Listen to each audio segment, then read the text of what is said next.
Halo semua, selamat datang di video Daewoo Social Impactor bersama saya, Hanio Sakyamuni.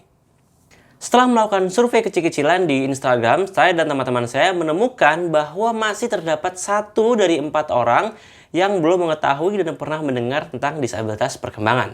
Maka di video kali ini kita akan mengundang beberapa teman saya dan menanyakan kepada mereka langsung pendapat dan pengetahuan mereka tentang disabilitas perkembangan.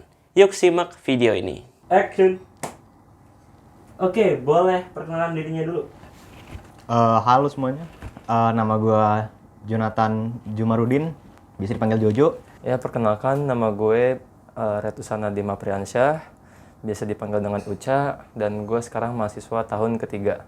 Perkenalkan nama saya Fatan Puspandaru, saya mahasiswa Fakultas TKV dari semester 6. Oke, Uca ya? Uca. Uca, tahu gak sih apa itu disabilitas perkembangan?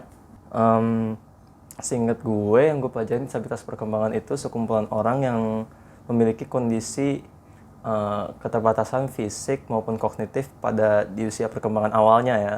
Dan karena kondisi tersebut, mereka jadi sulit untuk beradaptasi di kehidupan sosial mereka atau menjalani fungsi-fungsi kehidupan secara umumnya lah gitu.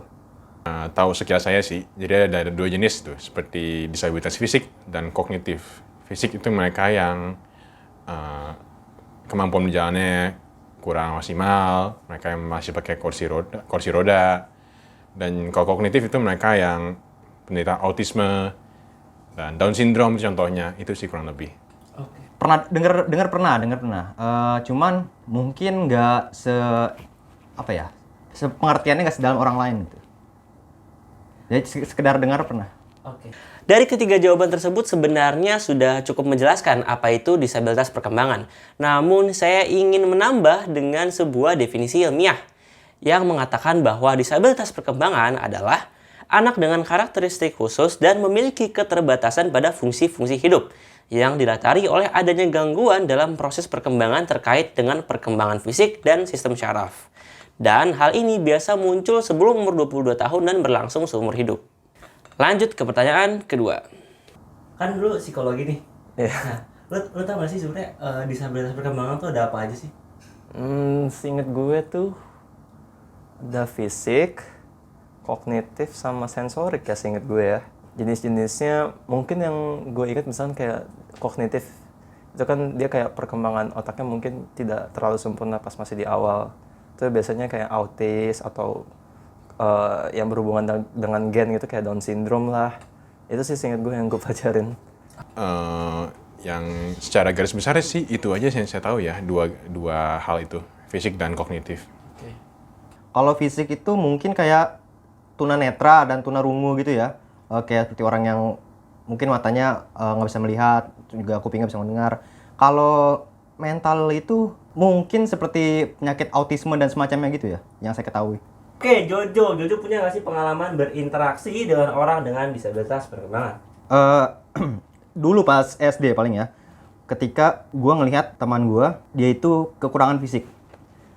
Dan dia tuh disengin sama temennya. Gue tuh waktu masih kecil itu, gue mungkin gak tahu apa-apa ya. Cuman kalau sekarang sih gue udah tahu kalau apa yang dilakuin ke dia itu hal yang salah. Pernah, kebetulan saya punya saudara, maaf kata, dia menderita, bisa disebut apa ya? Ya mukanya kurang sempurna lah kita ngomongnya ya. Dan di situ saya kesian juga karena orangnya sangat minder jadinya.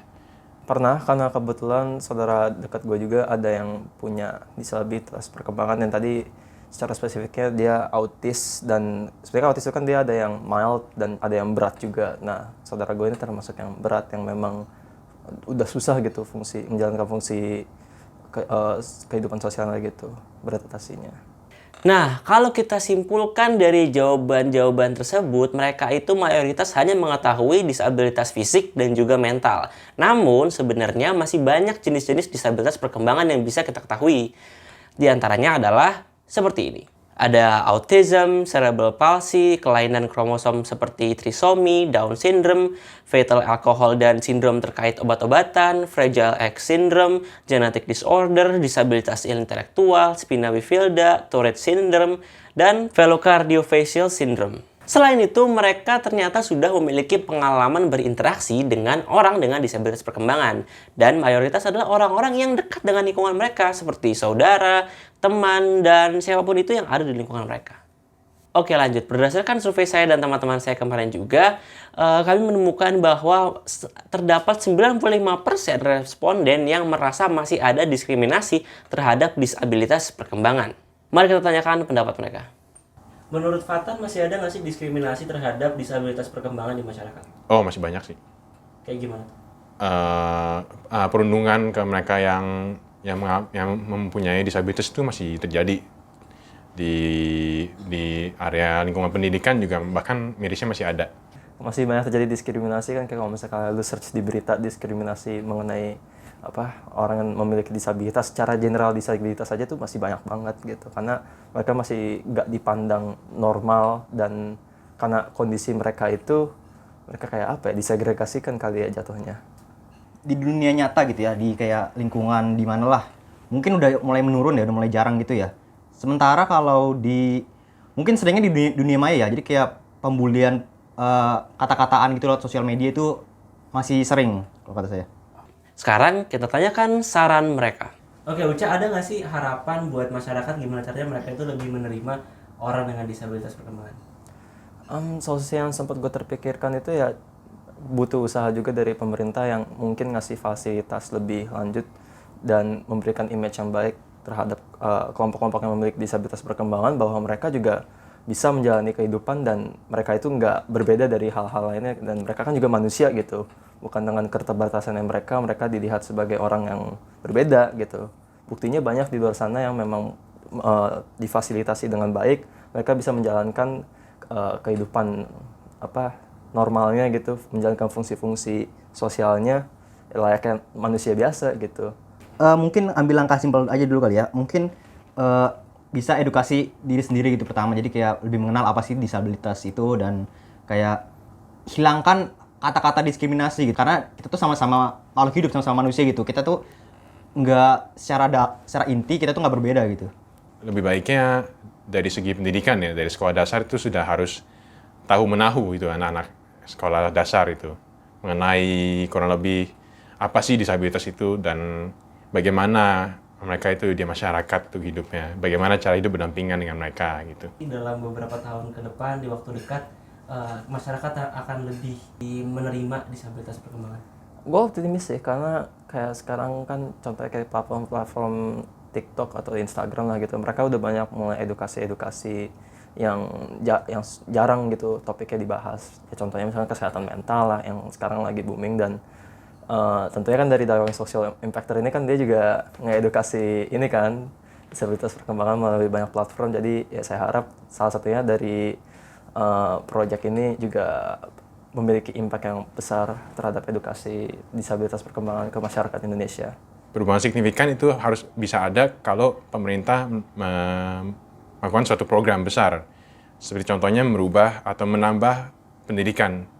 Bagaimana kita aware dari sejak kecil, dari diajari bagaimana aware atas keberadaan mereka seperti itu. Optimis karena sekarang saya udah ngeliat banyak perkembangan gitu ya. Kayak contoh, ambil aja contoh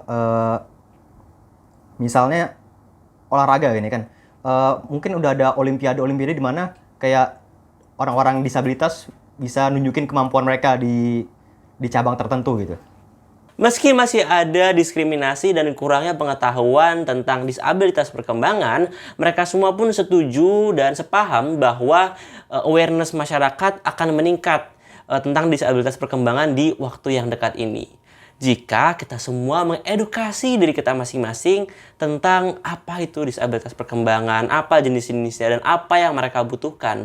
Dan yang terpenting adalah untuk kita meningkatkan empati agar kita semua dapat lebih memahami apa yang mereka butuhkan. Dan semoga kita semua dapat menyikapi disabilitas perkembangan sebagaimana mestinya. Saya Hanus Yakamuni, sampai jumpa di video Dawang Social Impactor Say Pain berikutnya. Dadah!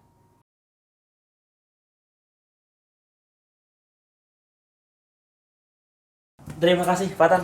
Ya, terima kasih Hanio. Oke, Jojo. Terima kasih. Makasih Han. Baik, terima kasih, Uca. Ya, sama-sama.